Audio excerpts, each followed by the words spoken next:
Fantastic. Thank you so much for staying with me to this part of our program. Okay? So let's take a look and see what we've talked about so far. So we talked about what ethics was. We desperately went searching for some sort of framework that we could use, some pre-established set of standards that would help us to make better ethical decisions. The result of that is we didn't really find anything out there that we could hang our hat on. We then spent some time taking a look at the real-world types of situations that engineers find themselves in when they're called upon to make ethical decisions. Okay, we found out that first off, they're incredibly boring. They're not glamorous. They're not exciting. They're not hair-raising in the least. Instead, what they are is engineers in the course of doing their normal, everyday job encounter situations that they detect as being wrong. And then all of a sudden, they have a professional obligation to look into the situation and see if they can fix it. Not a problem whatsoever. So look, we're engineers. We should be able to solve this ethics problem. Okay? So what we're going to do now is we're going to build an ethical framework that you can use to make better decisions. Come along with me and let's see how we're going to put this together. Remember, when you read the paper, you see people going to jail all the time. Recently, Galleon Group founder Raj was charged by the U.S. Department of Justice with doing insider trading. So how did this go down? So first off, Raj was fantastically wealthy. He was like the 236th richest person in the United States. By the way, that makes him a billionaire. Okay? And he was sent to prison for doing $60 million worth of insider trading. To me and to you, $60 million is a lot. To Raj, it's a rounding error. So this is just silliness. So what was he doing? Well, Raj had gone to the Wharton School of Business. And when he was in school there, he had classmates. And his classmates had gone on to work at companies like IBM and Intel. So what Raj would do is he'd pick up the phone and he'd call them up and say, hey, remember what a great time we had back in school? And they'd say, yeah. And then he'd follow that up with, hey, you're getting ready to release your quarterly earnings report. What are you going to be saying? And they'd tell him. Then using that information, hey, it was a good quarter, it was a bad quarter, he would either buy or sell stocks ahead of the market. By the way, in case you're wondering, completely illegal. Raj is now in jail for a considerable period of time. All right, so we need a framework for making better ethical decisions. So right off the bat, I think we can all agree, for any framework, the very first thing that has to be there is we have to be able to recognize that a decision that we're being asked to make is an ethical issue. Okay? Oh, that makes something unethical. So I decide what to have for lunch. I decide what to wear to school, what to wear to work. I decide what type of paper to use. Are those ethical decisions? No, they're not. Those are just run-of-the-mill decisions. Okay? What makes something an ethical decision is whether or not the decision or the situation could be damaging to somebody or a particular group. Okay? Once again, use that gut of yours. Is it a good thing or a bad thing that you're trying to choose from? Or maybe a whole bunch of good things, or a whole bunch of bad things. If so, you're clearly looking at an ethical decision. Is this issue more about what's legal, or is it more about what's most efficient? And if so, how? Okay. If it falls into the category of being an ethical issue, then bam, you know you need to bring your ethical decision-making skills to focus on it. Case study for you. Okay, so you have a former employee, and she was fired for basically doing poor quality work. But good news, she's a good person. The reason she was doing poor quality work is because she had a drinking problem. Okay? All right, so stuff happens and stuff like that. Well, she reaches out, it's been time has gone by since she left the firm. She reaches out and gives you a call. She says, hey, look, I really need a job. Okay, and she does. She's a single parent, she's got 3 children, all that sort of stuff like that. She's asking you to give a good recommendation for her to the other company that she's applying for. Oh, by the way, if it wouldn't be too much to ask, could you perhaps just not mention the drinking problem thing? Okay? Oh, and by the way, could you also say, by the way, she does really good work. Okay? She said, don't sweat the drinking thing. Got it under control. A lot has changed since I left your firm. That was one of the things. I do a 12-step program, do all everything. I don't even touch it anymore. I'm good. Okay? And, if they ask, if you'd be so kind as to mention, she voluntarily left your company. She wasn't fired. She was voluntarily left. There was family health issues. She had to leave. She had to go take care of somebody, and now she's getting ready to get back into the workplace, and you were basically very pleased with the work that she did. Well, you think she's a good worker. You've seen her actually do good work as long as she's not drinking. You know, it's really hard to stop drinking. You don't really think she's necessarily overcome her drinking problem, okay? Arguably, if she came back to work at your company, you would not hire her. Question, should you give her a good reference? Mother of 3, desperately needs a job, looks like you're in the driver's seat here. There's no harm to you. She's not working for your company. Oh, that's a tricky one. What a mess. I mean, you'd be lying. I mean, you could, careful. I see exactly where you're going on this one. You're going to give her a good recommendation, but you're going to talk around the issues, right? You're not going to mention why she left. I don't know. She was here one day, she wasn't one day. You're just going to skip over all the bad stuff, talk about the good and positive stuff, and you're just not going to mention or bring up the other stuff. Okay, you know, that's one approach.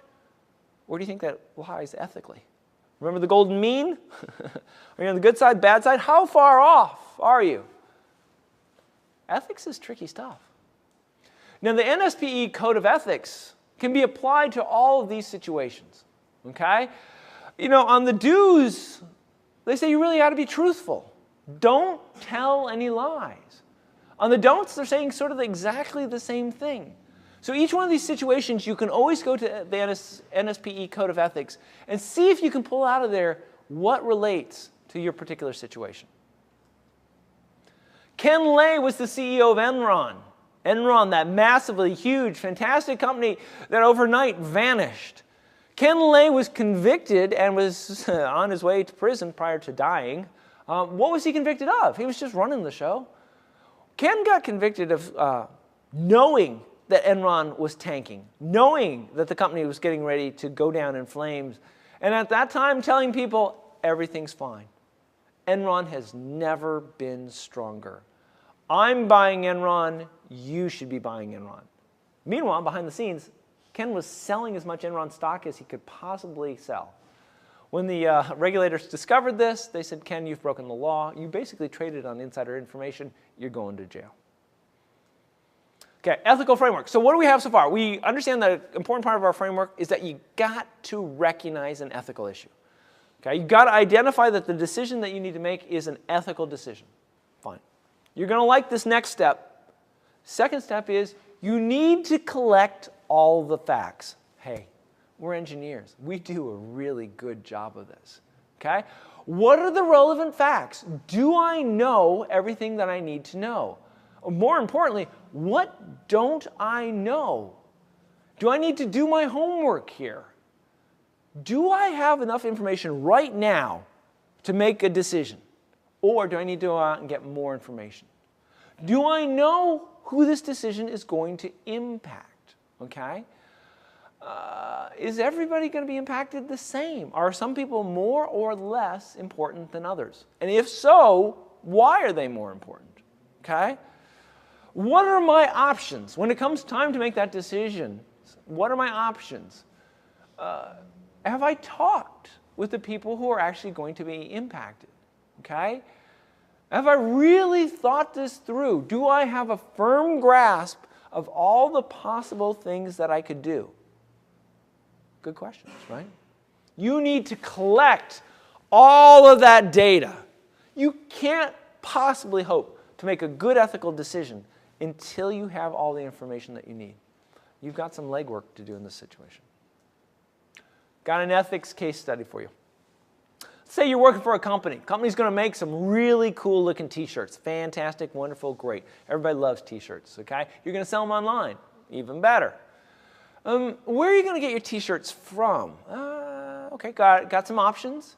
There's a free trade t-shirt company, okay, based out of where else? San Francisco. Makes beautiful shirts, okay? It's going to cost, $26.85, something like that. Total project cost is going to be about $8,000 if you buy your shirts from them. Okay, that's good, no problem.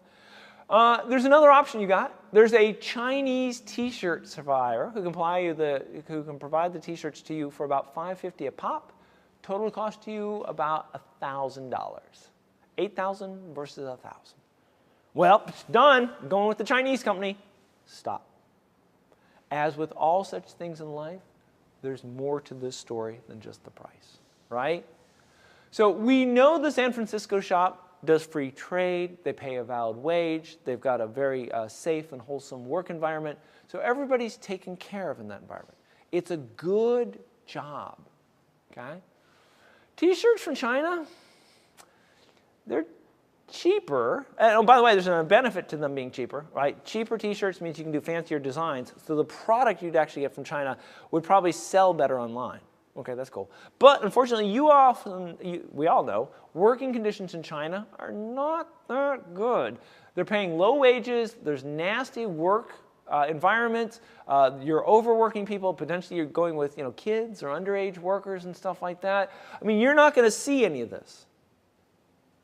You're not going to China.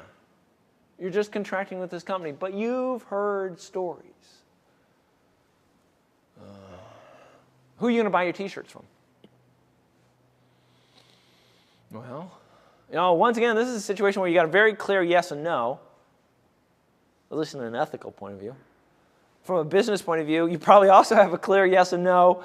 It may not line up. It's very interesting, though, because when I presented this case study to multiple college classes, instantly they all went with the China option. I got to confess, I was a little surprised.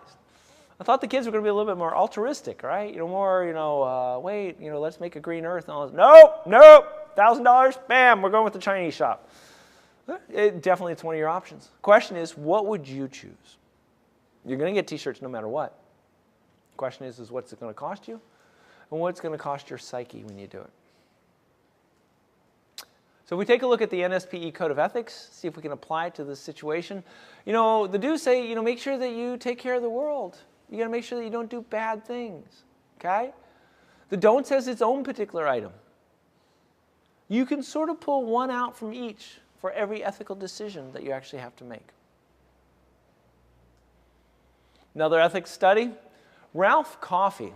Now, Ralph was a manager of a Bear Stearns, by the way, that no longer exists, of a hedge fund, right, of a fund for them. It was completely based on subprime home mortgages. And you know what happened with subprime home mortgages, right? That market tanked. Now, the reason that Ralph Coffey was charged by the government with doing bad things is that he was in charge of this fund, which meant that on a daily basis, he had a chance to look at the fund and know how the fund was doing. As the subprime market started to crater, Ralph looked at it, and when people would come to him and say, Ralph, should I invest in your fund? He'd look at it and he'd go, yes.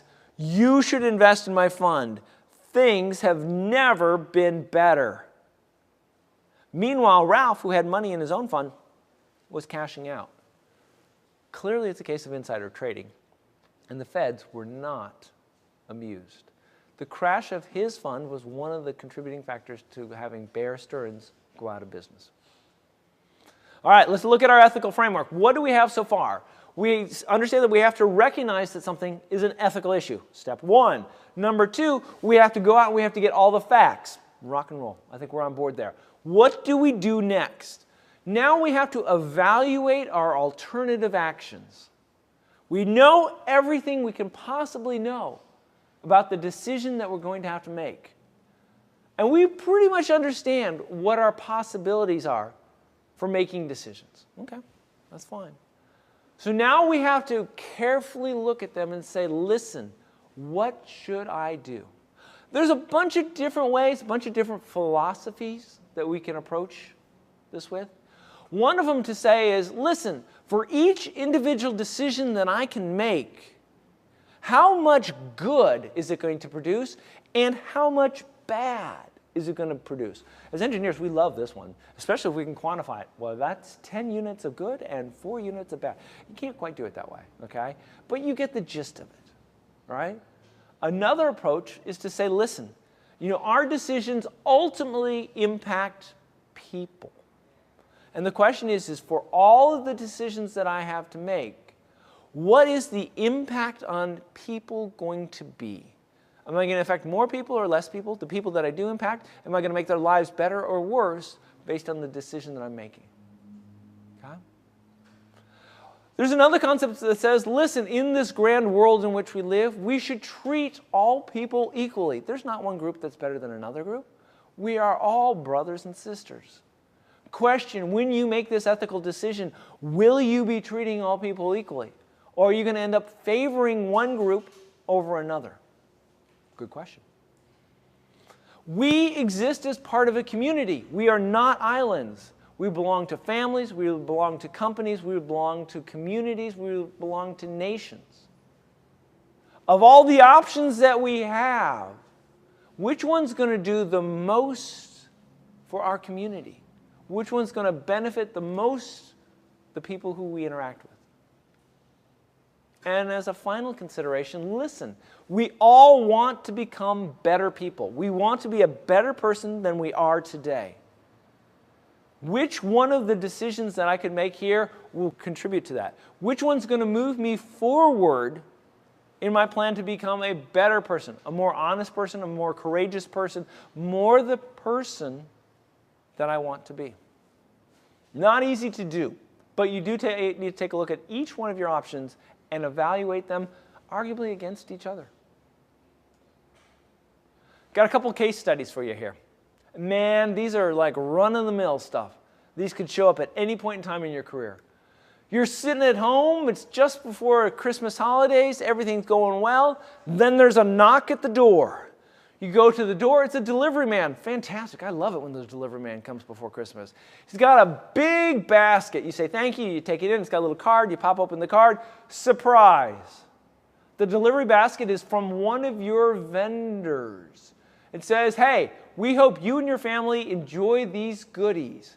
And let's say it's a really expensive basket. Got some wine in it, got some high-end chocolate in it. Wow, that's looking good. What you going to do with that basket? I mean, it's clear what they're trying to do. They're trying to get on your good side. They invested in this fancy basket to make you think positively of them. Who knows? Maybe they've got a contract sitting in front of you. Now you have a 40-pound basket sitting in your front room. What the heck are you going to do with it? Options. Eat it. Yes, like that one. Option 2, take it into work. Okay. Option 3, what, send it back? Wait, you accepted it. What, are you going to drive it across town, drive it across the country, drop it off? Hey, I can't accept this, thank you. No good options there, but you do need to do something. Sales expenses. Great. So here's the scoop. You're trying to sell something to a company. You're part of a team that's trying to sell. The person who's going to purchase it says, listen, I could buy from you or I can buy from them. I'll tell you what. I'll buy from you if you guys make a donation to my local charity or to my son's soccer team or something. You do something extra, and I'll buy from you. Well, that's not really part of the contract. That seems a little sneaky or underhanded. Should you do that? Does it matter? It's a good question. $200 doesn't mean that much to your company. It's no big deal to you guys. And by the way, it's a contribution to a charity. Your company's charitable and stuff like that. You've got no problems with that.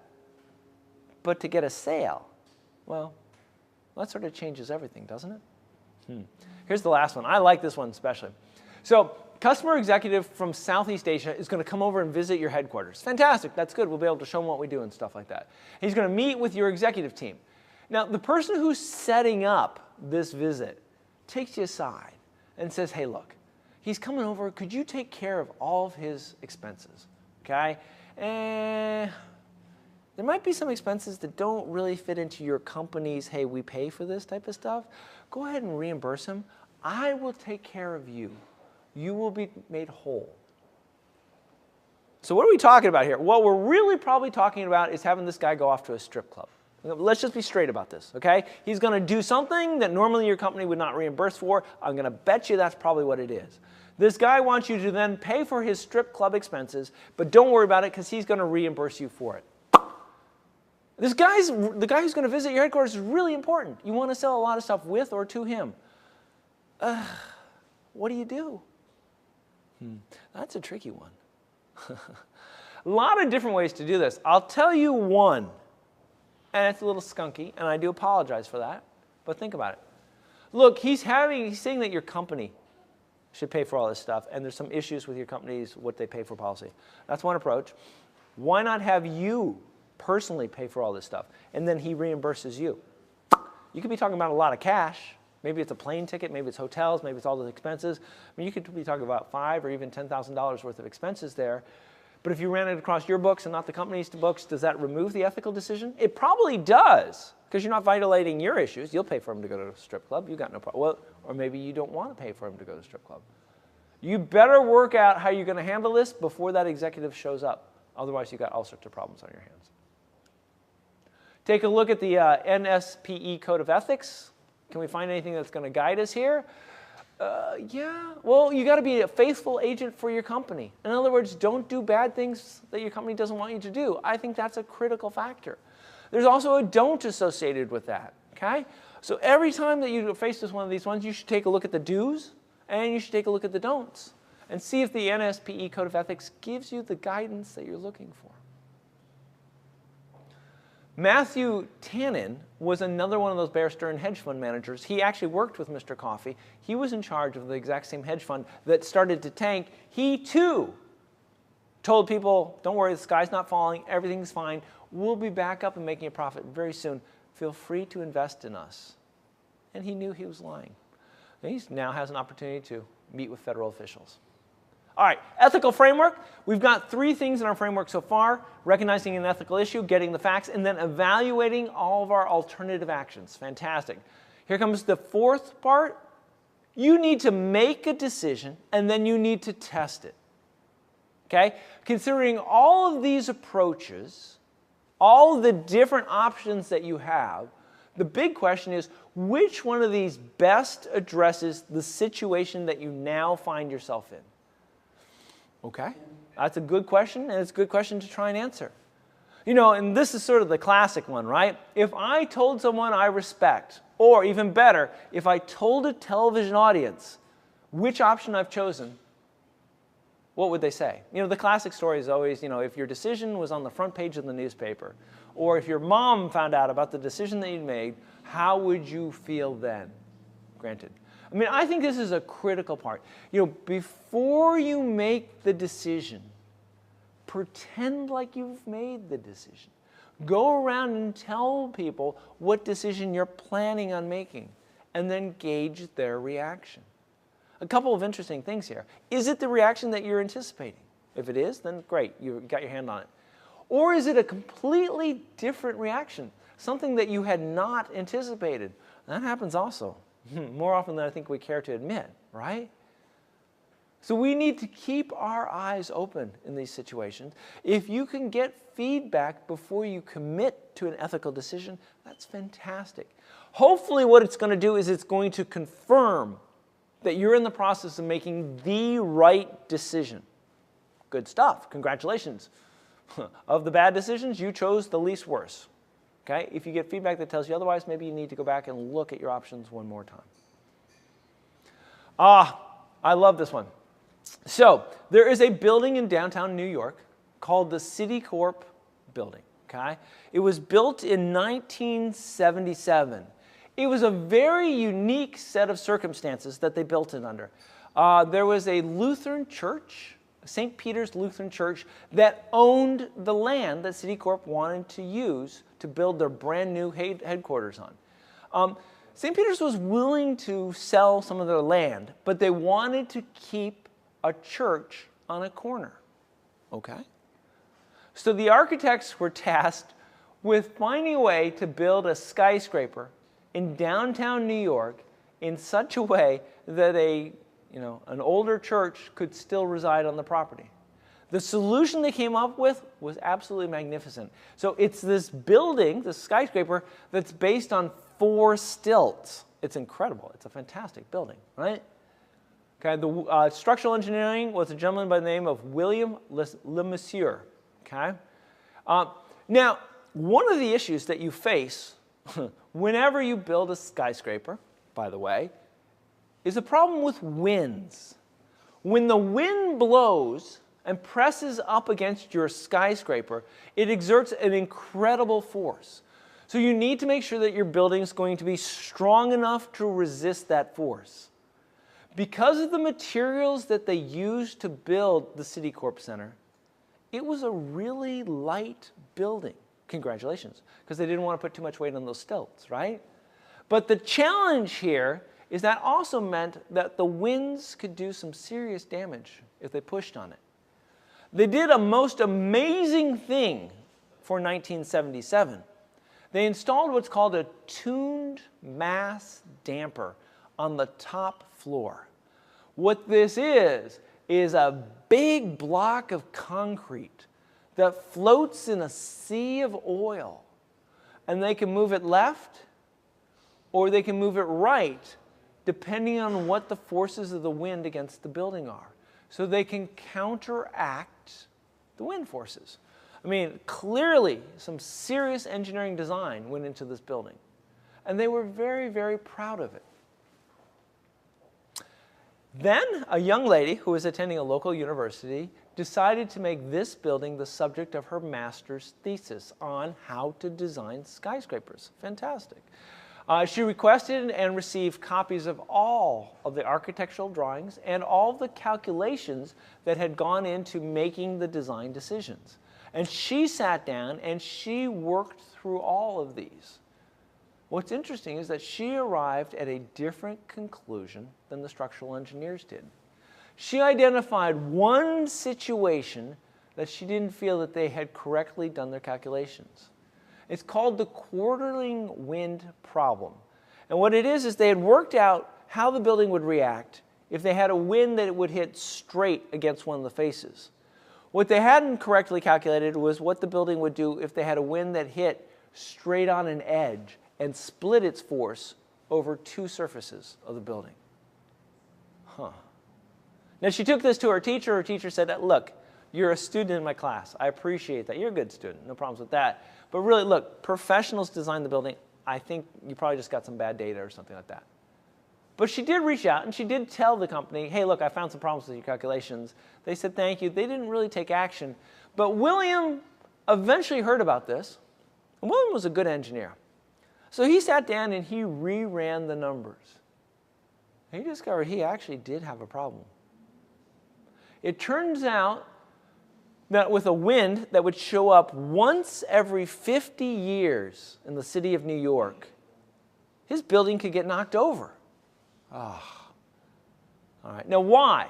Well, okay. It turns out the way they secured things in the building, they had two choices. They could either use bolts or they could use welds. Now, it turns out that bolts are actually pretty good. Welds are better. But bolts are cheaper. So when they had built this building, they had actually gotten a financial incentive to use bolts. Got signed off. Nobody had any problem with it. It was all good because it all met the structural guidelines. So all the places where metal was joined in this building had been joined with bolts. Great.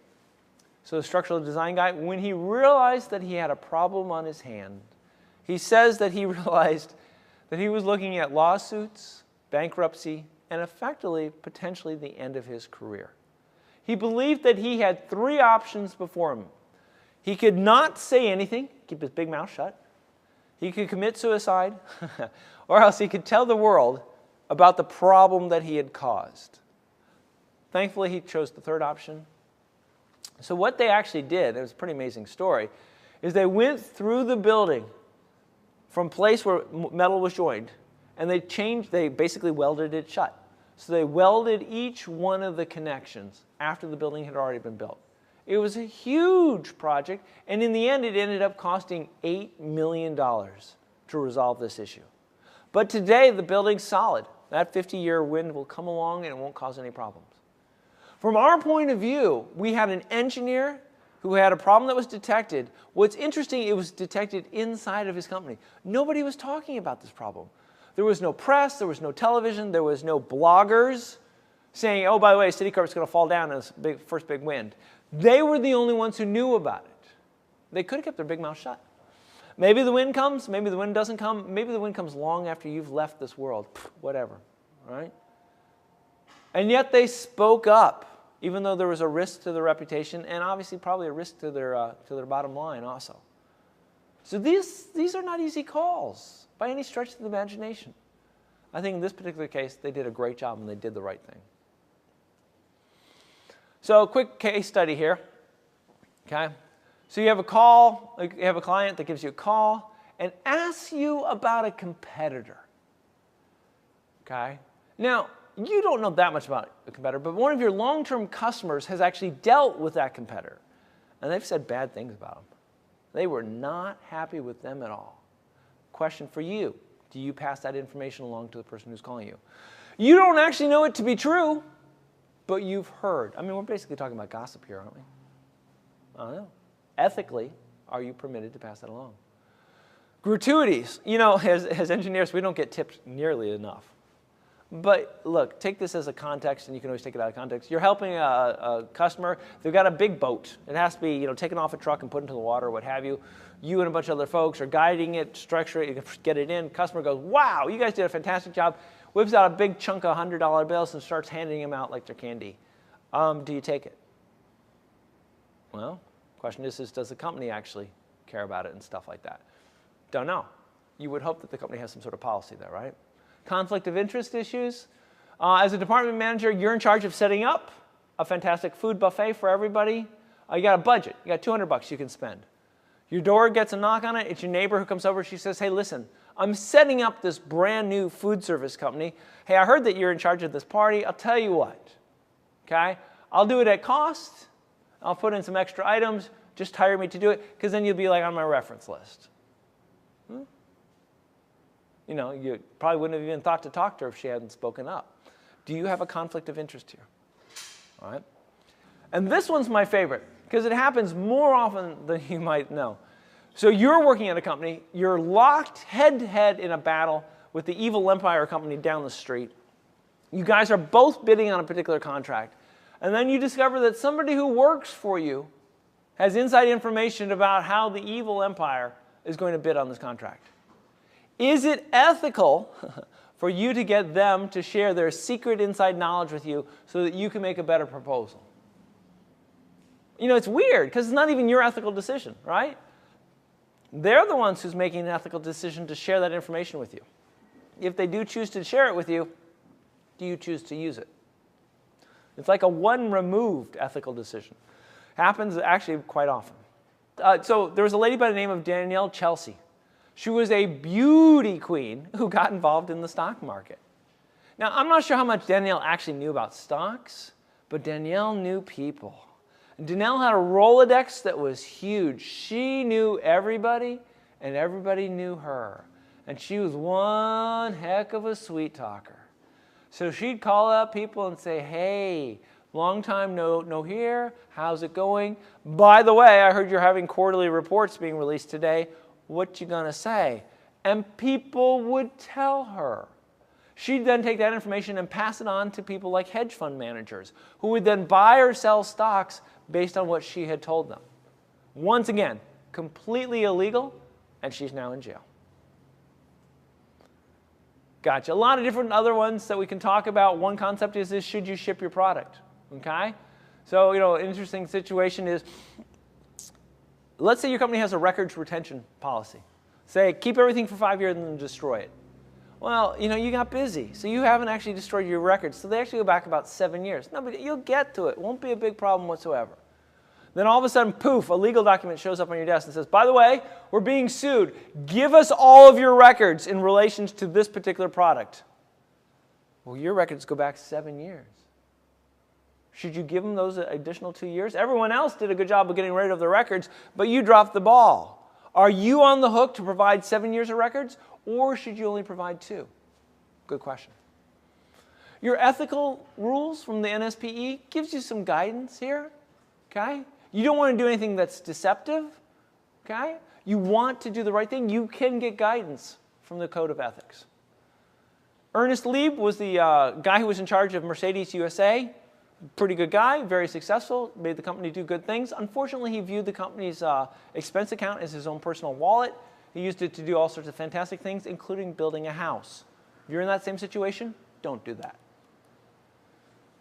Interesting other cases show up. So we get back to our ethical framework.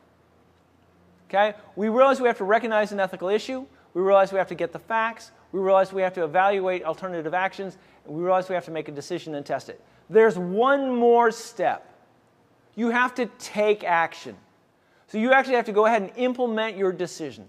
You have to understand how your decision can be implemented with the greatest care and the concern for everybody that your decision is going to impact. Now, as engineers, we fully understand that every ethical decision that we make is actually really a test case.